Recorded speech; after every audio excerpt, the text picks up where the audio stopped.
Meski dana transfer daerah di Jawa Barat mengalami penurunan 2.458 miliar, kami akan tetap terus melakukan pembangunan infrastruktur dengan terus melakukan peningkatan jumlah besaran anggarannya. Nah, karena apa? Karena tidak mungkin kita melaksanakan pembangunan tanpa membangun infrastruktur. Pertumbuhan ekonomi itu akan tumbuh manakala infrastrukturnya dibangun. Karena apa? Karena pertumbuhan ekonomi akan tumbuh manakala ada investasi. Investasi akan tumbuh manakala pemerintah menyiapkan jaringan infrastruktur, nyiapin jalan, nyiapin jembatan, nyiapin jaringan irigasi, nyiapin jaringan bendungan, konektivitas listrik, konektivitas internet. Karena dengan konektivitas listrik, internet, jalan yang baik, maka industri akan tumbuh. Nah, kalau industri akan tumbuh, maka lapangan kerja akan tumbuh. Kalau lapangan kerja akan tumbuh, maka orang akan mendapat pendapatan yang pasti dalam setiap bulan. Yang akhirnya mereka akan mengalami pertumbuhan. Beli rumah, beli motor, sekolahin anak, makan tiap hari di warung. Itu akan melahirkan pertumbuhan ekonomi. Jadi pembangunan infrastruktur itu sangat relevan dengan pertumbuhan ekonomi. Dan bagi masyarakat, kalau dianggap ada pembangunan, itu berarti ada pembangunan jalan, jembatan, irigasi, sekolah, rumah sakit, perumahan, pemukiman. Itu yang disebut pembangunan menurut masyarakat.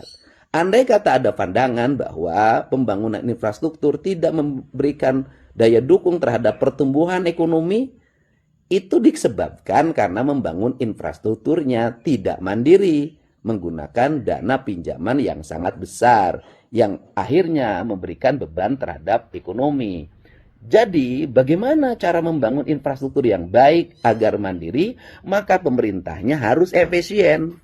Bagaimana pemerintah efisien? Pemerintah efisien itu adalah pemerintah yang membelanjakan anggaran publiknya untuk kepentingan publik, mengurangi belanja alat tulis kantor, mengurangi belanja listrik, mengurangi belanja air, mengurangi belanja perjalanan dinas, mengurangi belanja pakaian dinas, mengurangi kegiatan-kegiatan seminar-seminar, simposium, kegiatan protokoler, FDG.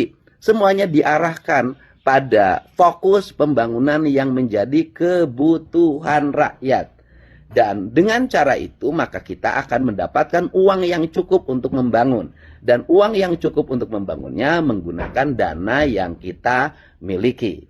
Nah, pinjam boleh, tapi terukur. Terukur berdasarkan kemampuan yang kita miliki. Tidak boleh kita membuat pinjaman melebihi keuangan yang kita miliki tiap bulan. Atau dalam bahasa sederhananya, tidak boleh lebih besar pasak daripada tiang. Tetapi saya di Provinsi Jawa Barat, meskipun saya ditawari untuk mendapatkan pinjaman, saya menolak. Karena apa? Karena saya ingin tetap membangun dengan menggunakan dana yang dimiliki di Provinsi Jawa Barat, meskipun dananya mengalami pengurangan. Dengan cara apa? Dengan cara gubernur dan seluruh para pejabatnya dan ASN-nya berpuasa dari berbagai kepentingan yang tidak ada relevansi dengan kepentingan masyarakat. Untuk itu, pada seluruh rakyat Jawa Barat, mohon doanya bahwa kami akan terus bekerja melayani masyarakat dan kami akan melakukan upaya-upaya ekstra efisien. Dan kemudian, kalau ada saran agar pemerintah kreatif dalam mencari pendapatan-pendapatan baru, seringkali pendapatan-pendapatan baru malah nanti membebani masyarakat. Saya tidak memilih mencari pendapatan baru yang membebani masyarakat. Saya lebih memilih melakukan efisiensi terhadap belanja pemerintah Provinsi Jawa Barat. Untuk itu saya mengucapkan terima kasih pada semuanya. Mari kita terus bersemangat membangun apa yang menjadi kebutuhan dasar masyarakat. Pemerintah harus hadir untuk kepentingan masyarakat. Dan kalau ada yang bertanya, apakah pemerintah bertanggung jawab terhadap pendidikan dan kesehatan? Pemerintah Provinsi Jawa Barat bertanggung jawab terhadap pendidikan dan kesehatan. Kita sudah layani kesehatan perlindungan terhadap masyarakat, terutama masyarakat miskin, dengan berbagai fasilitas yang disiapkan oleh Provinsi Jawa Barat, baik fasilitas BPJS maupun fasilitas skema bantuan sosial lainnya. Kalaupun ada kemarin ajakan untuk melakukan rereongan bagi masyarakat di tingkat RT, RW, kecamatan, kelurahan, dan bupati daun wali kotanya, itu tidak ada kaitannya dengan layanan pendidikan dan kesehatan. Itu karena apa? Itu hanya sebagai belanja penunjang.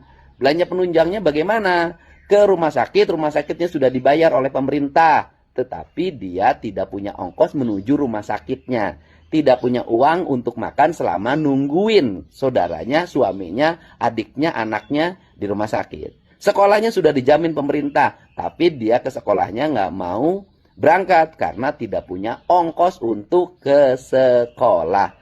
Tidak punya baju seragam untuk ke sekolah. Walaupun sekarang seragamnya juga sudah disiapkan oleh pemerintah provinsi. Nah, ini adalah upaya-upaya kesalehan sosial yang ditumbuhkan berdasarkan partisipasi warga di lingkungannya masing-masing. Bukan pemerintah kekurangan uang untuk membiayai pendidikan dan kesehatan.